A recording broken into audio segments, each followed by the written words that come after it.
Hi and Assalamualaikum. We are from Group 10 and today we will look at the Ottoman Empire and what we can learn from them. The Ottoman Empire stands as one of history's longest lasting and mightiest dynasties, thriving for over 6 centuries from 1299 to 1922.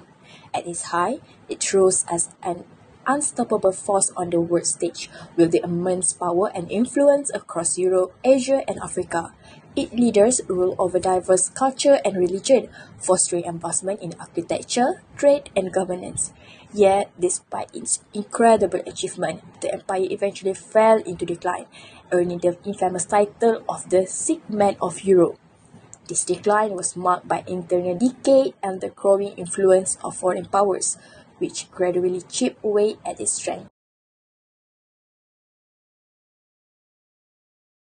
The empire was established by Osman I in 1299, a leader of the Kai tribe in the region of Anatolia. His leadership marked the beginning of what would become one of the world's greatest empire. In 1326, under Osman's son Orhan I, the Ottoman captured Bursa, which became the first capital of the empire. This victory solidified their control in Anatolia and set the stage for further territorial gains. Bursa also became a vital economic and cultural center, symbolizing the transition from a tribal principality to an organized state. The empire reached its peak during the reign of Sulaiman the Magnificent, known as the Golden Age of Islam.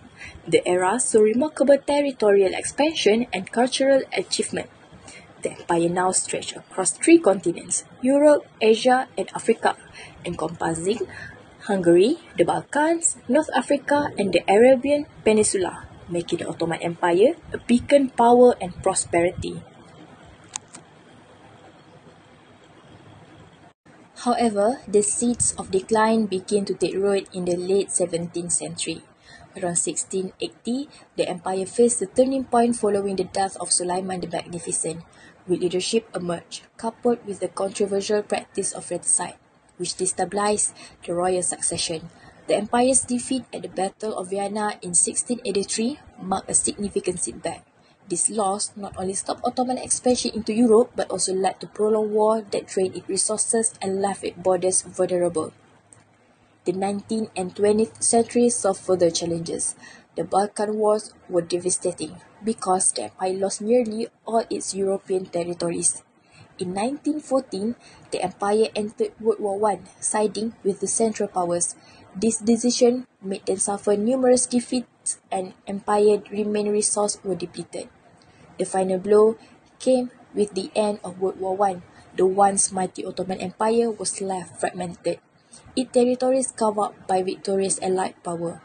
In 1922, the Sultanate was officially abolished, marking the end of the Ottoman Empire.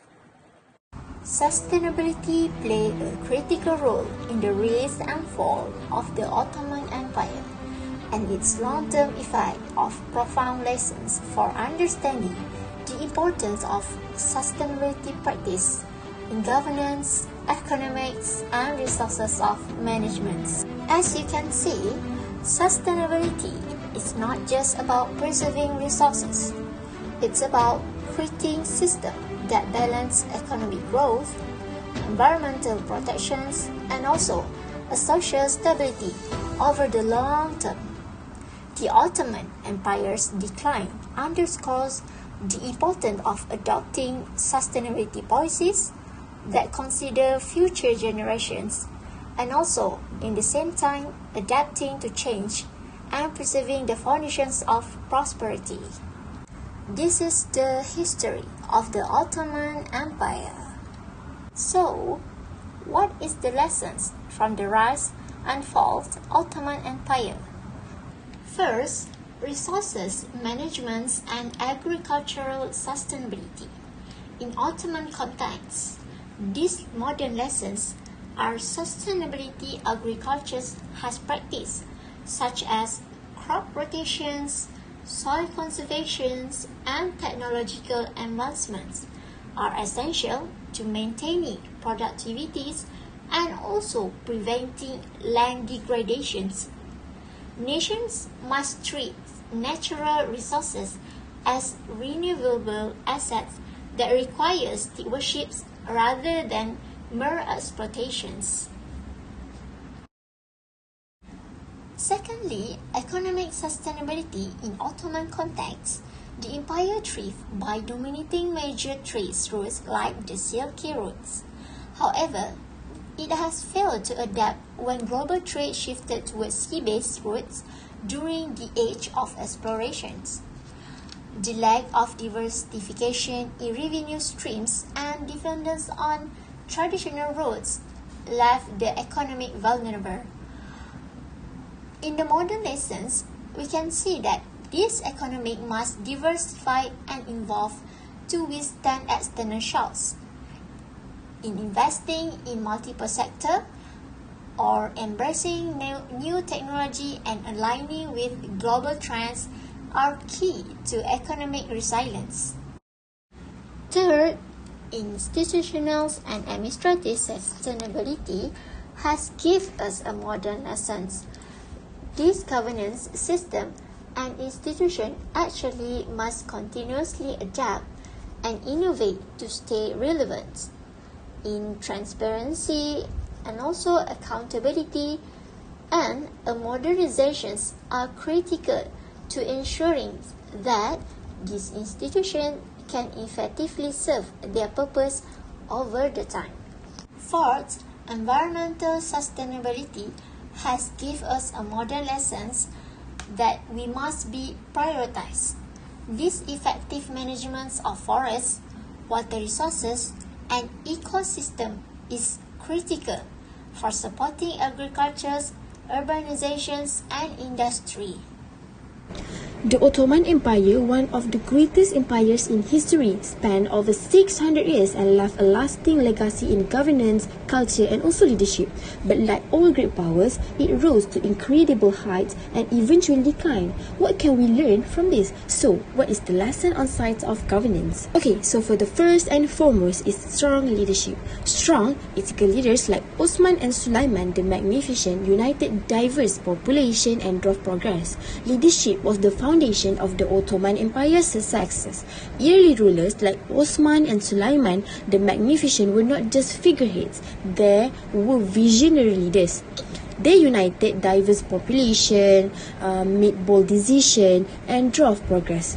For instance, Sulaiman, known as the lawgiver, reformed laws to ensure justice and efficiency, earning both loyalty and respect. However, in later years, the quality of leadership declined. Ineffective succession planning, such as confining princes in isolation, produced weak rulers.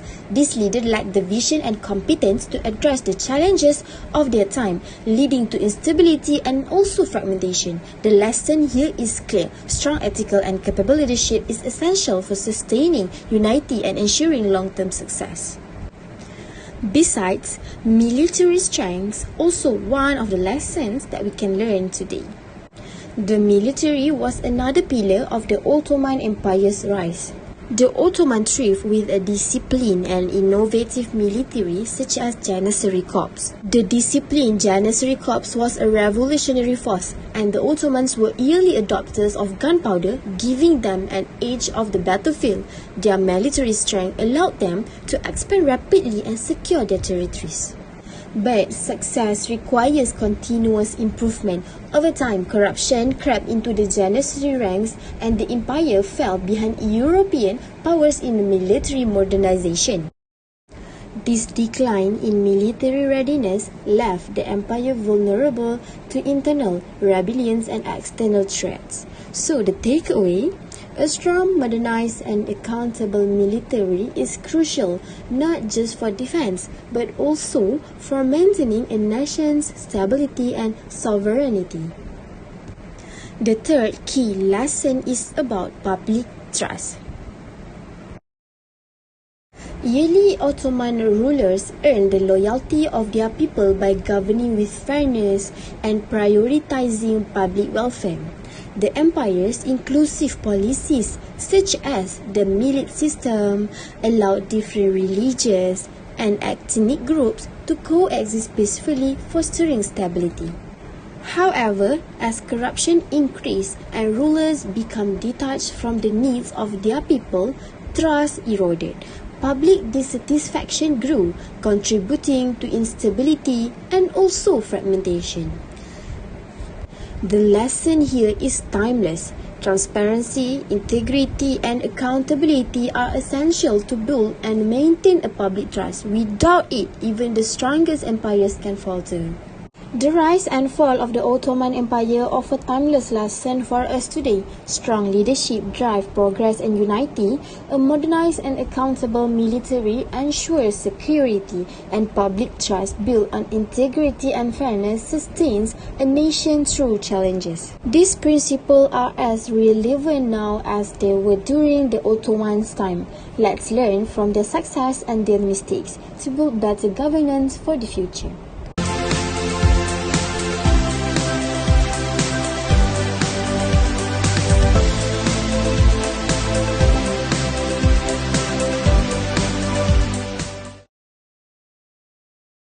Firstly, millet system. Fostering religious and ethnic coexistence, the millet system was a cornerstone of Ottoman administration, emphasizing self-governance and mutual coexistence. This system allowed religious and ethnic communities, such as Muslims, Christians, and Jews, to govern themselves according to their own laws, traditions, and practices under the overarching Ottoman rule. Each millet was headed by its own religious leader, who acted as a representative to the Ottoman authorities. This structure not only promoted autonomy but also minimized conflicts by ensuring that people could adhere to their faith and cultural norms without interference. The millet system offers a valuable lesson in managing diversity within modern states by allowing communities the freedom to maintain their identities while being part of a larger political entity. It demonstrates how decentralization and respect for local customs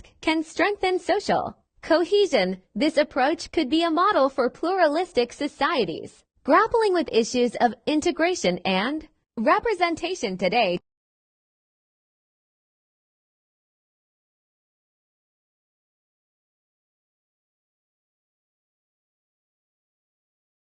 Second, merit-based governance. Promoting inclusivity and social mobility, the Ottoman Empire was notable for its meritocratic approach to governance, particularly in the recruitment of administrators and officials. The Devshirme system, for instance, was a practice where Christian boys were recruited, converted to Islam, and trained for civil service or the military based on their abilities. This system allowed talented individuals from diverse ethnic and religious backgrounds to rise to positions of power, including becoming grand viziers. Such a merit-based structure fostered social mobility and helped integrate various communities into the administration, reducing divisions and ensuring loyalty to the state. In today's world, this approach underscores the importance of prioritizing competence and capability over ethnicity,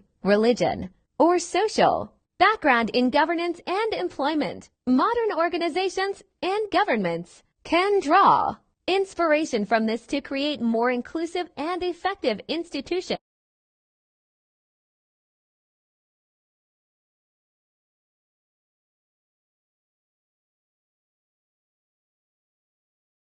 Lastly, cultural tolerance. Respecting local traditions and languages. The Ottoman Empire maintained harmony across its vast territories by respecting local customs, traditions, and languages. Rather than imposing a single cultural or linguistic identity, the Ottomans encouraged regional diversity, enabling communities to preserve their unique heritage. This policy of cultural tolerance was particularly evident in regions like the Balkans and the Middle East, where different ethnic and religious groups lived side by side. This respect for cultural pluralism contributed to the empire's longevity, as it minimized resistance and fostered a sense of belonging among its subjects. In contemporary times, this model serves as a reminder of the importance of embracing cultural diversity and resisting homogenization.